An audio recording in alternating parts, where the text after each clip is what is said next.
यानी कि कहने का मतलब ये दोनों संस्कारी होता है, ये दोनों भाई हैं, बहुत संस्कार है। अकेला भी रहता है तो शांत रहता है, 2 5 भी अकेला रहेगा तो शांत रहेगा। दोनों भाई जहां भी रहेगा शांत रहेगा। मगर मगर मगर समझिए इसमें क्या होता है। समय से पहले भाग्य से ज्यादा कुछ न मिल पाए यार, समय से पहले भाग्य से ज्यादा कुछ न मिल पाए। राह में निकल चलाए भाई, मंजिल जाने कहाँ भेटाई। राह में निकल चलाए भाई, मंजिल जाने कहाँ भेटाई। तो चलिए दोस्तों, अगला क्वेश्चन हम लोग को स्क्रीन पर आ चुका है।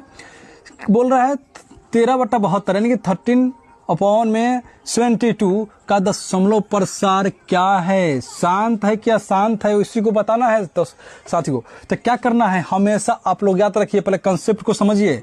कंसेप्ट क्या कहता है कि यदि जो नीचे दिया रहेगा उसका गुणनखंड करने पर, क्या करने पर गुणनखंड करने पर क्या होना चाहिए। यदि गुणनखंड करते हैं तो केवल 2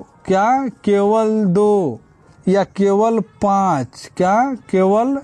5 आ जाए तो क्या कहलाएगा? शांत कहलाएगा। लेकिन इतना ही से नहीं होता है, 2 और 5 दोनों भी आ जाए फिर भी क्या कहलाएगा? शांत कहलाएगा। केवल 2 आ जाए फिर भी शांत कहलाएगा, 5 आ जाए केवल शांत कहलाएगा। यानी कि कहने का मतलब ये दोनों संस्कारी होता है, ये दोनों भाई हैं, बहुत संस्कार है। अकेला भी रहता है तो शांत रहता है, 2 5 भी अकेला रहेगा तो शांत रहेगा।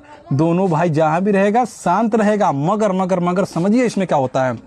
2 के साथ कोई तीसरा व्यक्ति आ जाए 5 के अलावा, यानी कि 2 के साथ अगर 3 भी आ जाता है, 5 भी आ जाता है, 5 तो शांत है, ये है, 2 भी आ जाता है, 5 में अगर 3 उसमें फेटा जाएगा तो याद रखिएगा वो अशांत हो जाएगा। क्या हो जाएगा? अशांत हो जाएगा।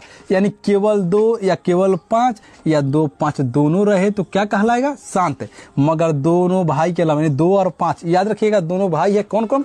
2 और 5। इसके अलावा कोई भी आता है, कोई भी आने का मतलब जैसे 11 हो गया, 7 हो गया, 3 हो गया, 13 हो गया, 17 हो गया, इस तरह कोई भी आता है इसके साथ वो अशांत कहलाएगा। तो चलिए इस कॉन्सेप्ट को समझ गया, जो स्क्रीन पर दिया गया है उसको हम लोग सोल्व करते हैं। चलिए क्वेश्चन क्या है स्क्रीन पर, यहाँ बोला गया है क्या 13/72 का दशमलव प्रसार क्या है। तो 72 का हम लोग क्या करेंगे? गुणनखंड निकालेंगे। इस तरह से स्मार्ट तरीके से निकालेंगे। 2 से निकालेंगे 36 बार में, 2 से निकालेंगे, फिर से 18 बार में, 2 से निकालेंगे 9 बार में, फिर अब 3 से निकालेंगे।